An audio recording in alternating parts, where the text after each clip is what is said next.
मैं doctor Jayashree Rathore, associate professor समाजशास्त्र विभाग, राजकीय कला महाविद्यालय कोटा, राजस्थान से हूँ। आज हम कोटा विश्वविद्यालय कोटा के बीए द्वितीय वर्ष समाजशास्त्र के प्रथम प्रश्न पत्र सामाजिक विचारक के बारे में अध्ययन करेंगे। छात्रों, प्रथम इकाई में आज हम पढ़ेंगे इमाइल दुर्खिम का जीवन चित्रण। डेविड इमाइल दुर्खिम का जन्म 15 अप्रैल 1858 ईस्वी को फ्रांस में एक सुप्रसिद्ध कस्बे एपिनाल में हुआ, जो कि वोसच पहाड़ियों की तलहटी लोरन प्रांत में स्थित है तथा उत्तरी पूर्वी फ्रांस में है। दुर्खिम के माता पिता यहूदी थे। बचपन से ही दुर्खिम होनहार तथा प्रतिभा संपन्न बालक थे तथा अपनी पढ़ाई के प्रारंभिक वर्षों में ही अपनी एक अध्यापिका, जो कि कैथोलिक धर्म की अनुयायी थी, उससे काफी प्रभावित हुए।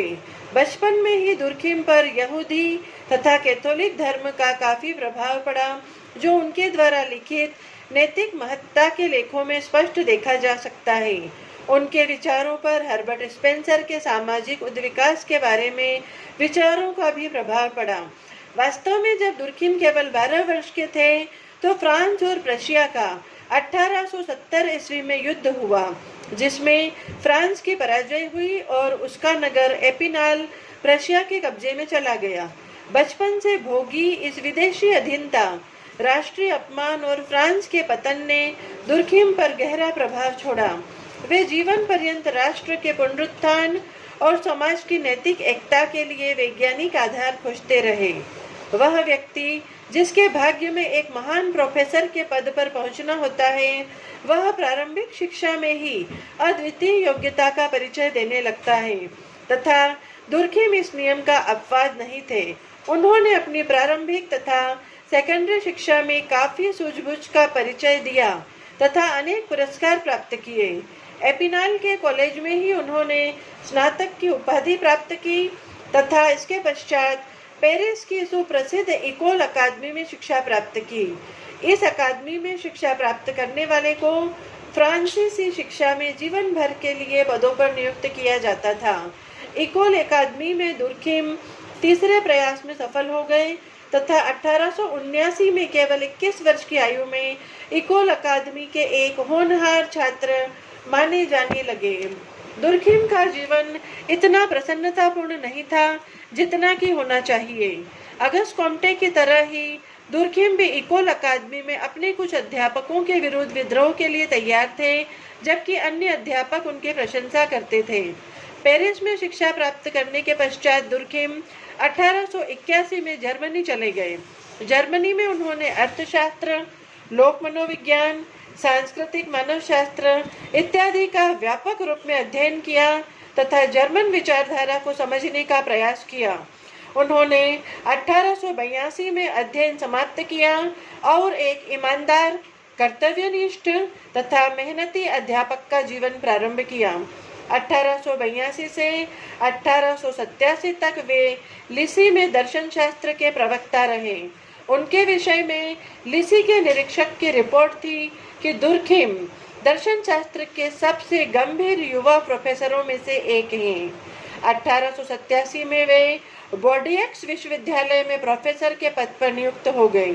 इसी विश्वविद्यालय में नियुक्त मनोविज्ञान के प्रोफेसर अल्फ्रेड एस्पिनास ने दुर्खिम को काफी प्रभावित किया तथा इसी प्रभाव का यह परिणाम है कि समाजशास्त्र को मनोविज्ञान से पृथक करने के प्रयास में जहाँ एक ओर दुर्खिम सफल हुए, वहीं दूसरी ओर सामूहिक चेतना का सिद्धांत मनोविज्ञान के प्रभाव का प्रतीक रहा। दुर्खिम ने पेरिस विश्वविद्यालय से 1893 में डॉक्टरेट की उपाधि दार्शनिक इमाइल बुट्रोक्स की देखरेख में ली, जो कि इकोल अकादमी के वर्षों में ही दुर्खिम के आत्मा अथवा अहम, दी आई और दी सेल्फ के लेख से काफी प्रसन्न थे। बुट्रोक्स के विचारों तथा सिद्धांतों का दुर्खिम के लेखों पर प्रभाव स्पष्ट रूप से देखा जा सकता है। दुर्खिम का यह कथन कि सामाजिक तथ्यों की व्याख्या अन्य तथ्यों द्वारा की जानी चाहिए भी इसी बात का प्रतीक है। बुट्रोक्स से प्रेरणा लेने पर ही दुर्खिम ने मॉन्टेस्क्यू पर थीसिस लिखा, तथा बाद में अपनी पुस्तक the division of labour in society भी इनको ही समर्पित की। दुर्खिम एक कुशल प्राध्यापक माने जाते रहे। उनके लेख पूर्व नियोजित तथा अत्यंत स्पष्ट होते थे। उन दिनों फ्रांस में होनहार प्रोफेसरों को जर्मनी में गहन अध्ययन के लिए भेजने का प्रावधान था। 1885 से 86 के सत्र के दौरान दुर्खिम को भी जर्मनी के अनेक विश्वविद्यालयों में अध्ययन करने का अवसर मिला और वहां ही वे वुंट जैसे मनोवैज्ञानिक और मारबर्ग तथा लेप्जिग जैसे विद्वानों के संपर्क में आए और उनके विचारों से अत्यंत प्रभावित हुए। दुर्खिम के पारिवारिक जीवन के बारे में दुर्भाग्यवश बहुत कम जानकारी है। बॉर्डियक्स विश्वविद्यालय में नियुक्ति के साथ 1887 में उनका विवाह हुआ तथा उनकी पत्नी का नाम लुइस ड्रेफस था। उनके 2 बच्चे, एक लड़का आंद्रे तथा एक लड़की मेरी थे। उनकी पत्नी ने उनको निरंतर अपना सहयोग दिया और सामान्यतः वह संपादकीय लेखों के लिखने, प्रूफ पढ़ने तथा पत्राचार इत्यादि में काफी सहायता देती थी। दुर्खिम का जीवन एक संघर्षमय जीवन रहा क्योंकि वे समाज में न्याय, संगठन तथा उन्नति देखना चाहते थे। उनका सारा जीवन सामाजिक समस्याओं को सुलझाने के ढंग खोजने, नागरिक अधिकारों के शोषण के विरुद्ध आवाज उठाने तथा समाज सेवा और समाज सुधार में व्यतीत हो गया। दुर्खिम के जीवन के अंतिम वर्ष ज्यादा दुखदायी थे। जब 1914 में फ्रांस प्रथम विश्व युद्ध की ज्वालाओं से घिरा हुआ था तो इकोल अकादमी में पढ़ रहे आधे से अधिक छात्र मारे गए, जिसके कारण दुर्खिम का मन काफी दुखी हुआ। 1915 में दुर्खिम के एकमात्र पुत्र आंद्रे भी गुजर गए, जो कि बल्गेरिया के अस्पताल में इलाज करवा रहे थे।